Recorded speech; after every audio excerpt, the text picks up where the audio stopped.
అందరికీ నమస్తే అండి.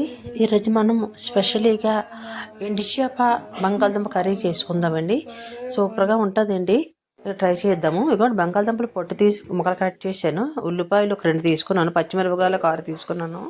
తర్వాత టమాటా మిక్సీ కొట్టేసి పక్కన పెట్టేసుకున్నానండి రెడీగాన. దేశవాళీ టమాటా కదా, అది మిక్సీ చేసేసాను. ఏం అవ్వదు, చక్కగా ఉంటుంది ప్యూరీ. అయితే ఎండు చేపలు ఇవ్వండి కానగాడలు తీసుకున్నాను. 2 ముక్కలు కింద కట్ చేసి చక్కగా ఫ్రై చేసేసుకున్నాను. చిన్న కలర్ వచ్చేటట్టు ఫ్రై చేశాను. ఇందులోని ఇగోండి అది వేపిన నూనెలోనే మనం ఉల్లిపాయలు పచ్చిమిరపకాయలు వేసి వేపేసుకుందామండి. ఆయిల్ ఎందుకంటే నేను అదే వాడాను. అది వాడితేనే చాలా బాగుంటుందండి.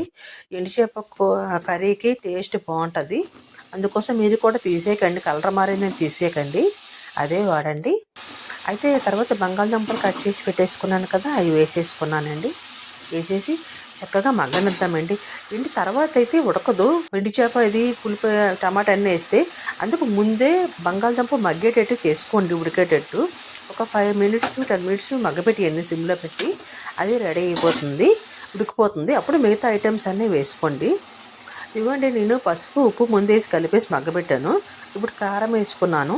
ఆ తర్వాత టమాటా మిక్సీ కొట్టి పక్కన పెట్టుకున్నాను కదా, అది వేసేసి కలిపేసుకుంటానండి చక్కగాన. అలా కొంచెం తిరగబడే వరకు ఉంచుదాము, ఏగనిద్దాము చక్కగాన. ఖచ్చితంగా ఇప్పుడే చెప్తున్నాను, బంగాళదుంప ముందే ఉడకాలండి, తర్వాత కాదు. కొంచెం సగం ఉడికిన తర్వాత అప్పుడు వేయండి. ఇగోండి నేను ఇందులోని పులుపును తర్వాత వాటర్ వేసేసుకున్నాను. ఇగోండి ఎండు చేపలు కూడా వేసేస్తాను. 3 వేసేసి చక్కగా కలిపేసుకుంది. ఇగోండి మగ్గిపోయింది చూసారా, ఇప్పుడు వేస్తున్నాను చూడండి. ఎండు చేప వేసాను, చింతపండు పులుపు వేసేసుకున్నాను. ఖచ్చితంగా పులుపు వేయండి. నేను ఎందుకు వాటర్ కూడా వేసాను, ఎందుకంటే చెప్పాను ఉడకదని. పులుపు వేస్తే బంగాళదుంప ఇంకా ఉడకదండి, అందుకు ముందే మగ్గబెట్టుకున్నాను నేను. మెత్తగా అయిపోయిన తర్వాత ఇవన్నీ వేసి ఇంక బాగా దగ్గర చేసేసుకుందాము.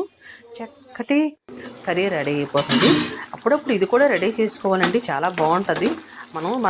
మన తాతయ్యలు అమ్మమ్మలు ఆ టైంలో చక్కగా ఎండి చేప కూర, ఎండి చేప పులుసు, పప్పు చారు, ఉప్పు చేప అని పేరే ఉంది, అలా వండేవారు. ఇప్పుడు మనం కూడా రెడీ చేసుకొని కొంచెం కొత్తిమీర వేసి కలిపేసి కొంచెం దగ్గర అయిపోయింది.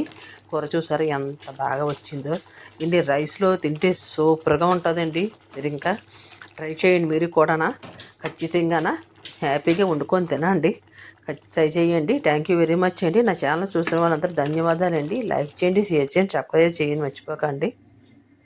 ఈరోజు మేము రైస్తో నట్టుగా చిక్కుడుకాయ కర్రీ చేసుకున్నాము, ఎండు చేప కర్రీ చేసుకున్నాము, కొత్తిమీర పచ్చడి చేసుకున్నాము. కొత్తిమీర పచ్చడి ఎంతమంది పెట్టానండి, అది కూడా ఇందులోనే యూజ్ చేసి చక్కగా చేసుకొని హ్యాపీగా తిన్నామండి.